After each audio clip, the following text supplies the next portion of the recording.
Yes, first of all, welcome and thank you for having me. My name is obviously Lennart Ripke. Yeah, Arpo said it.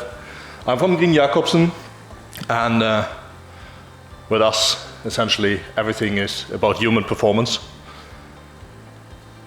The first step in solving any problem is realizing there is one. It's from a quite old movie nowadays. It's The Newsroom. It's pretty obvious. We can't solve any problem if we don't know there is one. What we focus on is, well, the human problem, or rather, human performance. So technical problem, sorry, we can't help you.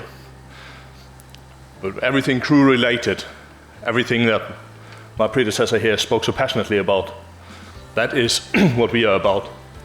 It's a human performance.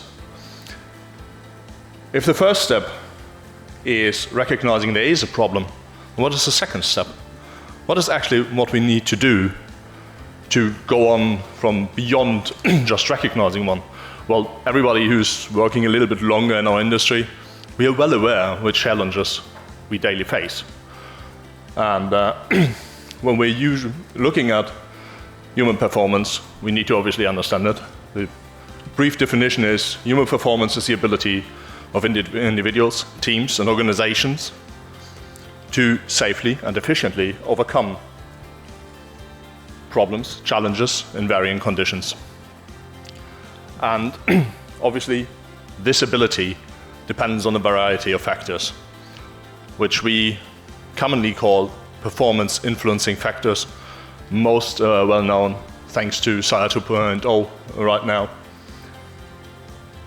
So when we are looking at step 2, what we need to do is we need to evaluate which performance influencing factors are actually relevant for the performance that we desire to change, for the problem that we want to solve. And obviously, which performance influencing factors can we actually adjust? The force 10 gale, that's not something that we can adjust, not reasonably. So we need to look at the factors, obviously, that we can adjust. And looking at a totally different industry, sports. This gentleman that you see there is Jakobsen. He is an Olympic rower and meanwhile a performance consultant. And the interesting part is that when he started his career with his colleagues, they were the world champions of rowing machine. Mean they could pull more watts than any other team in the world. And yet they set out, Danish team, they set out on the first European Championship, and they were rowing against the Italians. The Italians were comparatively older, did pull a lot less watts, and the Italians also destroyed our lovely Danish team here easily, with more than a 10-second lead, which is huge. And so our young Danish guys, they sat down together and thought, like, how can that be? They are older, they pull less watts, and they are a lot faster, and they look a lot less exhausted afterwards. Actually, they were cheering, and we were pretty much done. So they started discussing what they can do to increase their performance as rowers. And what happened is, the first thing is they looked at all the metrics they had, what we usually call quantitative data. And we have a lot of that in our shipping industry as well. And when we are talking about performance influencing factors, very, very often we turn to the quantitative data, the things that we can measure. But the problem is, there's a lot of data that we do not take, that we do not have, things that we do not see. And most of that data is with our humans, with the crew. We know more about the lube oil in our engine feels than how the master or the chief engineer, how they feel. And they are taking all the decisions, not the lube oil. So, coming back to our rowers, the first thing that they realize is they need to start talking about the things they feel. And the first thing that I like you to focus on is the feeling of the boat balance. Because one of the things which I learned by having a talk with this lovely gentleman is that the feeling of the boat balance tells you how much friction the boat has in the water. And that is a significant factor how fast you can actually row the boat. And that was something the Italians were a lot better at. So what did our lovely Danish guys do? They started to review, after every training session, how did we feel? How did the boat behave? They started to have a talk about this. It's pretty easy, right? At least when you're just a four-man team, you're all from the same nationality, and you all have one shared goal, winning gold medals at Olympia. It's a little bit more tricky in our industry. But nevertheless, when we are looking at, in example, LTAs, LTIFs, we can measure certain parts, but there's a lot that we can't measure. And one of the things that we so far do not measure is the degree of psychological safety. Something that is initially invented in the military. They come up with that for one single purpose, to increase performance.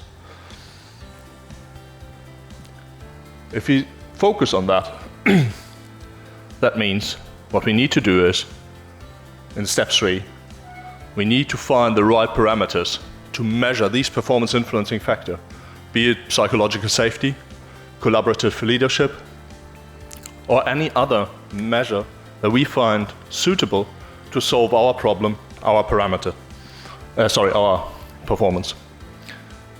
And we need to do this on the individual level, on the team level, on the organizational level, and ideally on the industrial level at some point. When we start doing this, when we start tracking performance influencing factors, what we can see when we look at on the graph on the left, we see that there in 2018 this slight gray line, we see that there is one factor that really sticks out, where they were not good enough, and that was leaders' ability to give clear directions. In the moment that they realized that their leaders are not good enough at giving clear directions, and that was causing major safety issues, they could do something about it. Then it becomes pretty easy. When you know what the problem is, you also know where to, so to speak, dump your money, right? And they started improving on that. And you can see that when we look at the lost time accident frequency, it started to reduce that significantly. You also see the uptick in 2020, that is COVID, just for those that were wondering. So what we can do is we can put all of this together. We can lump a number of performance influencing factors into the psychological safety part, and another part of performance influencing factors in something that we call task reflectivity or task focus.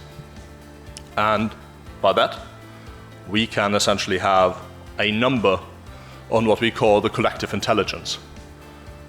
And what we exactly want to see from that is where a vessel stands at a certain point in time. And then, of course, we can congregate that data. We can see over time with which senior management team on board the vessel is doing what. And what we can predict before something happens is actually how this vessel, or which risk level this vessel is run. We cannot predict if this vessel will have an incident. There's too many factors, too many variables in that. But what we can see is which vessels are at risk. And that is something that we do not yet utilize. We do not utilize in our industry to the point that we need to, which vessels do run risk, because the teams on board do not work well together, because the people do not feel what we call psychological safe. They do not have a trusting and open environment on board. And yes, psychological safety in this case is what we call the leading indicator, and task reflectivity or task focus, the lagging indicator, is something that we can see over the performance cycles that we do very well. We can see the change of command influencing the psychological safety on a vessel, and after a while the task focus starts to pick up or starts to drop. Step 4 in driving human performance, set human performance objectives. It's pretty much exactly what we saw when you have, so to speak, somewhere where you see that you're lagging.